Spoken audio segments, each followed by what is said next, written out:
રામનો પગાર શ્યામના પગાર કરતાં 20% વધારે છે.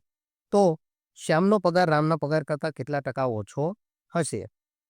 વધારા ઘટાડાનો જ્યારે પ્રશ્ન આવે ત્યારે આપણે ખબર છે, જો આપણે કેટલા ટકા ઓછો એટલે આપણે ઘટાડો ગોતવાનો છે અને ઘટાડો ગોતવાનો હોય ત્યારે ઉપર રકમ 20 અને નીચે ઘટાડો ગોતીએ તો નીચે વધારો થશે. એટલે 100 માં વત્તે ઓછે x એટલે અને અહીંયા ગુણ્યા 100 તો અહીંયા x એટલે વધારો આપણે કરીશું એટલે વત્તા.